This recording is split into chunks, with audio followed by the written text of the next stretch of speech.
दोस्तों, समस्या में ही समाधान है, यह एक ऐसा मंत्र है जिसे हम सभी ने कहा है या सुना है, लेकिन क्या यह सच है? बहुत से लोग समस्याओं के सामने खड़े होकर बस इंतजार करते रहते हैं, आशा करते हैं कि समस्याएं अपने आप हल हो जाएंगी। यह एक सामान्य सोच है कि समस्या से बचने का सबसे अच्छा तरीका है कि हम इंतजार करें और उम्मीद करें कि समस्या खुद ही ठीक हो जाएगी। लेकिन क्या यह सच है? क्या वाकई मुश्किलों का सामना करना और उनसे निपटना इतना आसान है? इस वीडियो में हम बात करेंगे कि समस्याओं के सामने खड़े होकर इंतजार करना सबसे अच्छा विकल्प नहीं है। हम आपको सिखाएंगे कि समस्याओं का सामना करना उन्हें हल करने का सही और प्रभावी तरीका है। इस वीडियो के माध्यम से हम सीखेंगे कि हमारी मेहनत, समर्पण और सही दिशा में कदम बढ़ाने से ही समस्याएं हल हो सकती हैं। तो इस वीडियो को अंत तक देखें और सीखें कि समस्याओं का सामना करना और उन्हें हल करना ही सच्चा समाधान है। तो चलिए शुरू करते हैं। दोस्तों, बहुत समय पहले की बात है। एक राज्य का राजा बहुत चिंतित था क्योंकि उसकी पत्नी का जन्मदिन नजदीक आ रहा था। यूं तो कहने को वह राजा था, लेकिन फिर भी उनके वैवाहिक जीवन में हजारों प्रकार की समस्याएं थीं। परंतु राजा जन्मदिन पर अपनी पत्नी को एक ऐसा उपहार देना चाहता था कि जिससे उनके जीवन में जो दुख है वह कम से कम उस दिन के लिए दूर चला जाए। वह अपनी पत्नी को खुश करना चाहता था, किंतु आपने देखा होगा कि यह कार्य बहुत ही मुश्किल है, क्योंकि हम आज तक किसी को खुश नहीं कर पाए। हम चाहे लाख कोशिशें ही क्यों ना कर लें, लेकिन हम कभी किसी को खुश नहीं कर पाते, क्योंकि यह खुशी हमारे पास नहीं है और ना ही सामने वाले के पास है। जो हमारे पास है ही नहीं, वह हम किसी और को कैसे दे सकते हैं? अर्थात अगर आपको किसी दूसरे को खुशी देनी है तो सबसे पहले आपको खुश होना होगा, आपको खुश महसूस करना होगा। अर्थात वह खुशी आपके पास होनी चाहिए, तभी तो आप किसी और को खुश रख सकते हैं। एक दिन राजा ने सभी दरबारियों को दरबार में उपस्थित होने का आदेश दिया और साथ ही सभी मंत्रीगण भी वहां पर उपस्थित थे। तभी राजा ने सभी से सुझाव मांगा कि आखिर वह किस प्रकार अपनी पत्नी को जन्मदिन पर खुश कर सकता है। आखिर वह उन्हें कैसा उपहार दे जिस कारण राजा की पत्नी खुश हो सके। वहां पर उपस्थित सभी लोग अपने मन की बातें राजा से बताते हैं, परंतु राजा को वहां पर उपस्थित किसी भी व्यक्ति का कोई सुझाव पसंद ही नहीं आया। एक दिन संध्या के वक्त राजा अपने रथ से कहीं जा रहा था। तभी रास्ते में उसने एक बहुत ही सुंदर मूर्ति देखी। वह मूर्ति बहुत ही सुंदर और आकर्षक थी। उसे देखकर ऐसा प्रतीत होता था मानो उस मूर्ति में जान हो। उस मूर्ति को देखकर राजा बहुत प्रसन्न हुआ और वह तुरंत ही मूर्तिकार के पास पहुंचा और राजा उस मूर्तिकार से कहता है, तुम तो बहुत बड़े कलाकार हो, तुम्हारी मूर्तियों में चांद नजर आता है। ऐसा प्रतीत होता है कि तुम्हारी मूर्तियां जीवित हैं। हम तुम्हारी इन मूर्तियों को देखकर बहुत प्रसन्न हैं। हम चाहते हैं कि तुम्हारी सारी मूर्तियां हमारे दरबार में शामिल हों। यह सुनकर वह मूर्तिकार बहुत प्रसन्न हुआ, जैसे उसे कोई खजाना मिल गया हो। लेकिन तभी राजा ने उस मूर्तिकार से एक और बात कही, देखो, मैं चाहता हूं कि तुम मेरे दरबार में शामिल हो जाओ, किंतु उससे पहले तुम्हें हमारे लिए हमारी रानी की ऐसी मूर्ति बनानी होगी जिसे देखकर वह खुश हो जाए और अपने सारे दुख दर्द भूल जाए। और यदि तुम ऐसा ना कर सके तो मैं तुम्हारा सर धड़ से अलग कर दूंगा।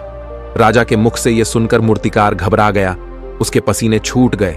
वह राजा को मना भी कैसे करें, इसीलिए उसने ना चाहते हुए भी राजा को स्वीकृति दे दी। राजा उस मूर्तिकार की बात सुनकर बहुत प्रसन्न हुआ और वह वापस महल लौट गया। लेकिन उधर दूसरी तरफ जो मूर्तिकार अब तक बहुत प्रसन्न था, जो अपने मन से मूर्तियां बनाया करता था, जो हमेशा खुश रहता था, अब वह दुखी हो गया था। वह गहरे दुख में चला गया था। वह डर के कारण रानी की मूर्तियां बनाना शुरू करता है, परंतु जो भी मूर्ति बनाता था उस मूर्ति को देखकर ऐसा प्रतीत होता था मानो वह मूर्ति बहुत दुखी है, उसे किसी प्रकार का कोई दुख है। एक के बाद एक उसने कई सारी मूर्तियां बना डाली, परंतु कोई भी मूर्ति ऐसी नहीं थी जिसे देखकर कोई भी खुश हो सके, जिसे देखकर यह प्रतीत हो कि मानो उस मूर्ति में जान है और वह मूर्ति देखकर कोई भी अपना दुख भूल जाए। और यह इस कारण हो रहा था क्योंकि मूर्तिकार भीतर से बहुत दुखी था, जो उसकी मूर्तियों के रूप में साफ और स्पष्ट नजर आ रहा था। राजा ने उस मूर्तिकार को 1 सप्ताह का समय दिया था, किंतु 4 दिन तो उसने यूं ही व्यर्थ कर दिए। अब उसके पास केवल 3 दिन का ही समय बचा था, जिसके बारे में सोच सोचकर उस मूर्तिकार का गला सूखा जा रहा था। डर के कारण अब उसके हाथ पैर भी काम करना बंद कर चुके थे। उसके हाथ से हथौड़ी और छीनी तक नहीं चल रही थी और उसे अपना भविष्य नजर आ रहा था। उसे नजर आ रहा था कि राजा उसे मृत्यु दंड दे रहा है। उसके बाद उसके परिवार का क्या होगा, उसके परिवार को कौन संभालेगा। यह सोच सोचकर उस मूर्तिकार का मन बैठा जा रहा था। तभी उसने एक योजना बनाई। वह अपने परिवार को साथ लेकर रात ही में गांव छोड़कर चला जाएगा। यह सोचकर वह तुरंत घर लौटा। उसने सारा सामान बांधा, अपनी पत्नी और अपने बच्चों को भी तैयार किया। वह जैसे ही घर से निकलने वाला था कि तभी उसने देखा कि राजा के सिपाही वहां पर तैनात है। यह देखकर वह मूर्तिकार और भी घबरा गया। वह समझ नहीं पा रहा था कि क्या करें। यदि वह यहां से भागने की कोशिश करता है और पकड़ा जाता है तो राजा उसके साथ साथ उसके परिवार को भी मृत्यु दंड दे देंगे। वह कुछ समझ नहीं पा रहा था। तभी वह जमीन पर बैठ गया और रोने लगा और अपनी पत्नी से कहता है, अब से तुम्हें बच्चों का ख्याल रखना होगा। मेरा और तुम्हारा साथ यहीं तक था, क्योंकि राजा ने जिस प्रकार की मूर्ति का मुझे आदेश दिया है मैं उस प्रकार की मूर्ति नहीं बना पा रहा, जिस कारण राजा मुझे मृत्यु दंड दे देंगे। वह मेरा सर धड़ से अलग कर देंगे और उसके बाद तो तुम्हें ही बच्चों का ख्याल रखना होगा। इतना कहकर वह जोर जोर से फूट फूट कर रोने लगा।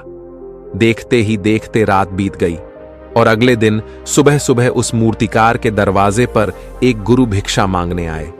मूर्तिकार ने उन्हें भिक्षा लाकर दी तो मूर्तिकार बहुत परेशान लग रहा था, जिसे देखकर गुरुवर उस मूर्तिकार से कहते हैं, बेटा, हमारे जीवन में दुख और सुख तो आते ही रहते हैं। हमारे जीवन में दुख और समस्याएं तो होती ही हैं, किंतु इन सभी दुख और समस्याओं का समाधान और निवारण भी होता है, परंतु हम केवल दुख और समस्याएं ही देखते हैं। उन दुख और समस्याओं के छिपे निवारण और समाधान को हम कभी नहीं देख पाते। यदि तुम ध्यान से देखोगे तो हर समस्या का समाधान है और हर दुख का निवारण भी है। मैं यह अच्छी तरह जानता हूं कि तुम यहां से अपनी पत्नी और बच्चों को लेकर भाग जाना चाहते थे, किंतु ऐसा हो नहीं सका। उस मूर्तिकार ने जब गुरु के मुख से यह बातें सुनी तो वह उनके चरणों में जा गिरा और हाथ जोड़कर उन गुरुवर से कहता है, हे गुरुवर, आप ही बताइए मैं क्या करूं। राजा ने मुझे मूर्ति बनाने का आदेश दिया है, किंतु मैं चाहकर भी मूर्ति नहीं बना पा रहा, और यदि मैंने मूर्ति नहीं बनाई तो राजा मुझे मृत्यु दंड दे देंगे, और उसके बाद मेरे परिवार का क्या होगा, उनका ख्याल कौन रखेगा। तभी गुरुवर उस मूर्तिकार से कहते हैं, बेटा, आंख बंद कर लेने से कुछ नहीं होने वाला, क्योंकि दुख और समस्याएं तो वहीं की वहीं खड़ी रहती हैं। ध्यान देने और कर्म करने से सब कुछ बदल जाता है। यदि तुम केवल आंखें बंद करके यह सोचोगे कि तुम्हारी समस्याएं चली जाएंगी तो ऐसा कभी नहीं होगा। इतना कहकर उन गुरुवर ने उस मूर्तिकार के कानों में कुछ कहा और उसके बाद वह वहां से चले गए। उन गुरु के वहां से चले ले जाने के बाद वह मूर्तिकार महल गया, जिसे देखकर राजा उस मूर्तिकार से कहता है, लगता है तुमने समय से पहले ही एक अद्भुत मूर्ति तैयार कर ली है। बताओ वह मूर्ति कहां है, मैं भी उसे देखना चाहता हूं। इस पर मूर्तिकार जवाब देते हुए कहता है, महाराज, अभी तक मैंने मूर्ति तैयार नहीं की है, परंतु आपके दिए हुए समय पर मैं अवश्य ही वह अद्भुत मूर्ति तैयार कर लूंगा, लेकिन उससे पहले मेरा एक बार महारानी से मिलना बहुत आवश्यक है, अन्यथा वह अद्भुत मूर्ति तैयार नहीं हो पाएगी। राजा ने उस मूर्तिकार की सारी बातें ध्यानपूर्वक सुनी और उसके बाद राजा ने मूर्तिकार को महारानी से मिलवाया। मूर्तिकार महारानी से मिलने के बाद महारानी से प्रश्न करते हुए कहता है, महारानी जी, किसी भी औरत के जीवन का सबसे बड़ा दुख क्या हो सकता है। इस पर महारानी जवाब देते हुए उस मूर्तिकार से कहती हैं, किसी औरत का मानव बन पाना उसका सबसे बड़ा दुख है। तभी वह मूर्तिकार महारानी से एक और प्रश्न करते हुए कहता है, महारानी जी, किसी औरत के जीवन का सबसे बड़ा सुख क्या है। महारानी उस मूर्तिकार के इस प्रश्न का जवाब देते हुए कहती हैं, किसी भी औरत के जीवन का सबसे बड़ा सुख उसके पति और उसके बच्चों का उसके पास होना है। महारानी के मुख से अपने प्रश्नों का जवाब जानकर मूर्तिकार बहुत प्रसन्न हुआ और उनसे आज्ञा लेकर वह वापस अपने घर लौट आया और अब से वह दिन रात उस मूर्ति पर काम करने लगा। देखते ही देखते पूरे 3 दिन पूरे हो गए। आखिरकार रानी के जन्म दिवस वाले दिन वह मूर्तिकार उस मूर्ति को लेकर राजमहल पहुंचता है। लेकिन अब राजा के मन में यह बेचैनी थी कि पता नहीं उस मूर्तिकार ने आखिर कैसी मूर्ति बनाई होगी, पता नहीं वह मूर्ति महारानी को पसंद आएगी भी या नहीं। इस प्रकार के कई प्रश्न राजा के मन में चल रहे थे। राजा के मन की बेचैनी लगातार बढ़ती ही जा रही थी, लेकिन उधर दूसरी तरफ राजा को उस मूर्तिकार पर पूर्ण विश्वास भी था, क्योंकि राजा ने पहले ही उस मूर्तिकार के हाथों की कला देखी हुई थी। इसलिए एक तरफ उनके मन में यह भी विचार चल रहे थे कि उस मूर्तिकार ने जरूर ही अद्भुत मूर्ति बनाई होगी। वह मूर्ति सफेद कपड़ों से ढकी हुई थी। तभी राजा ने उस मूर्ति की ओर इशारा करते हुए रानी से कहा, यह आपका जन्म दिवस का तोहफा है, इसे कबूल करें। उसके बाद रानी ने अपने हाथों से उस मूर्ति से वह कपड़ा हटाया और उस मूर्ति को देखते ही रानी की आंखों से आंसू बहने लगे। और यह देखकर राजा को ऐसा प्रतीत हुआ कि मानो रानी को यह मूर्ति पसंद नहीं है। इसलिए राजा ने तुरंत ही क्रोधित होकर अपने सिपाहियों को आदेश दिया और उस मूर्तिकार को बंदी बनवा लिया। लेकिन तभी महारानी राजा से कहती हैं, रुकिए, इस मूर्तिकार ने तो मेरा दुख और सुख एक ही मूर्ति में निकाल दिया है। इस मूर्ति में मेरे पति मेरे साथ है और मेरे हाथ में मेरा बच्चा है। इससे सुंदर मूर्ति मैंने आज तक नहीं देखी। यह बहुत ही लाजवाब है, अद्भुत है। इससे सुंदर तोहफा मेरे लिए और कोई नहीं हो सकता। काश ऐसा मेरे जीवन में वास्तव में हो जाए, मेरे पति भी मेरे साथ हो और मेरे हाथों में मेरा बच्चा हो। महारानी की यह सारी बातें सुनकर और मूर्ति को देखकर राजा को अपनी गलती का एहसास हुआ। राजा अपनी प्रजा और अपने साम्राज्य की देखरेख में इतना व्यस्त रहता था कि वह कभी अपनी पत्नी को समय नहीं दे पाता था, जिस कारण राजा की आंखों से आंसू बहने लगे और दरबार में उपस्थित सभी लोग वह मूर्ति देखकर हैरान थे। आज तक किसी ने भी ऐसी सुंदर और जीवित मूर्ति नहीं देखी थी, जिसमें सुख और दुख एक साथ नजर आ रहे हो। उसके बाद उस राजा ने उस मूर्तिकार को रिहा करवाया और उसे ढेरों इनाम दिए और अपने राज्य दरबार में जगह भी दी।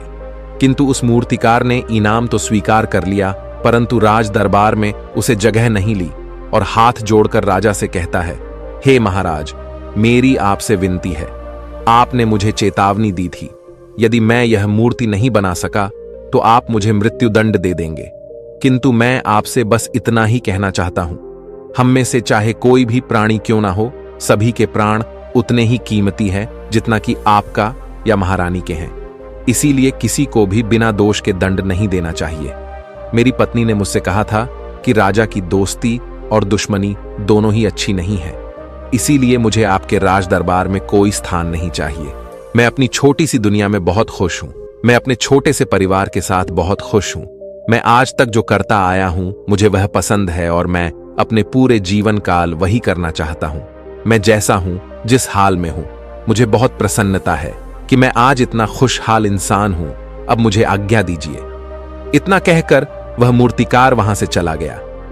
दोस्तों, इसी प्रकार हमारे जीवन में भी बहुत बड़े बड़े संकट और दुख आते जाते हैं, किंतु वास्तव में तो यह दुख और संकट हमें कुछ सिखाने के लिए आते हैं। किंतु हम तो केवल उन दुख और समस्याओं को ही देखते रह जाते हैं।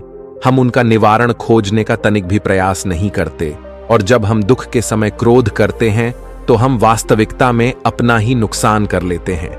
जो व्यक्ति समझदार होते हैं वह अपने दुख और परेशानियों से यह सबक सीख ही लेते हैं कि उन्हें विषम परिस्थितियों में शांत रहकर उन दुखों का निवारण करना चाहिए, उन समस्याओं का समाधान करना चाहिए। किंतु हम में से अधिकांश लोग यह नहीं सीख पाते और वे लोग दुख और परेशानियों के समय पर क्रोधित हो ही जाते हैं। वह इस बात को अच्छी तरह जानते हैं कि हमें दुख और समस्या के समय पर शांत रहना चाहिए और उसका समाधान खोजने का प्रयास करना चाहिए। किंतु हम बार बार वही गलती दोहराते रहते हैं। जब भी हमारे सामने कोई विषम परिस्थिति उत्पन्न होती है तो हम बार बार क्रोधित हो जाते हैं और क्रोध में आकर हम अपना ही नुकसान कर लेते हैं, क्योंकि क्रोध में हम कभी भी कोई चीज सीख नहीं सकते। क्रोध में हमारा मस्तिष्क काम करना बंद कर देता है और उसे केवल वह परिस्थिति नजर आती है, वह समय नजर आता है जो उसके खिलाफ है और जो जीवन के दुखों से, इन समस्याओं से कुछ सीख नहीं पाता।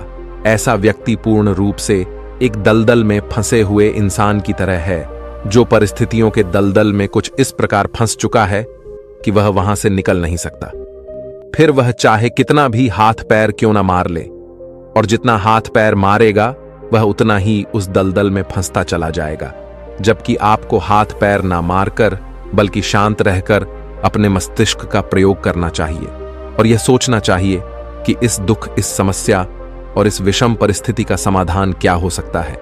किंतु आप तो अपने आप को पहले से ही दलदल में डाल चुके हैं और ऐसी स्थिति में आप बाहर निकलने के बारे में ना सोचकर लगातार और हाथ पैर मारकर आप अपने आप को उस दलदल में और भी नीचे डुबा जा रहे, तो ऐसी परिस्थिति में आप भला उस समस्या, उस परिस्थिति का सामना कैसे करेंगे, वहां से बाहर कैसे निकलेंगे। और वहीं पर जो व्यक्ति थोड़े भी जागृत है, जो दुख और समस्याओं का निवारण और समाधान खोजने में वास्तव में अपना समय लगाते हैं, वह यह जानते हैं कि निवारण और समाधान एक हीरे की तरह है। वह हीरे की खान की तरह है। जिस प्रकार एक हीरे को ढूंढा जाता है, फिर उसे तराशा जाता है, जिसके बाद उस हीरे की कीमत बहुमूल्य हो जाती है। ठीक वैसे ही दुख और समस्या में समाधान और निवारण खोजने की आवश्यकता होती है और वह हमें खोजने भी चाहिए। और जब आपको मिल जाते हैं, तब आपको एक ऐसी संपदा मिलती है, एक ऐसी समझ, एक ऐसा विश्वास, एक ऐसी शक्ति मिलती है कि उसके बाद आपके सामने जब भी कोई समस्या या कोई परेशानी आती है, तो आप अकेले नहीं होते, बल्कि आप यह समझ जाते हैं कि वह विषम परिस्थिति आपको कुछ सिखाने आई है और आप उसका डटकर सामना करते हैं। उसे वह सारी चीजें सीखते हैं जो वह आपको सिखाना चाहती है और उसके बाद आप और भी मजबूत होते चले जाते हैं। आपका विश्वास और भी बढ़ता चला जाता है। आप और भी शक्तिमान और बलवान होते चले जाते हैं। इसीलिए महात्मा बुद्ध कहते हैं कि यदि दुख है तो उसका निवारण भी है, यदि समस्या है तो उसका समाधान भी है। इसीलिए केवल दुख में उलझे मत रहिए, बल्कि उस दुख का निवारण कीजिए। और यही आपको करना चाहिए। केवल हाथ पर हाथ धरे बैठे रहने से या फिर यूं ही समय को व्यर्थ गंवाने से आपको कभी भी उसका निवारण नहीं मिलेगा, बल्कि जितना आप उस दुख और समस्या से अपनी जान छुड़ाकर भागने की कोशिश करेंगे, उतनी ही तीव्रता से आपके पीछे भागेगी। और जैसे जैसे समय बीतता जाएगा, वह दुख और समस्या और भी विकराल रूप ले लेगी और तब उसका सामना करना और भी मुश्किल हो जाएगा। इसलिए यदि कोई दुख और समस्या अभी आपके सामने है, तो उसे लड़ डटकर सामना कीजिए, उससे सीखिए और निवारण कीजिए।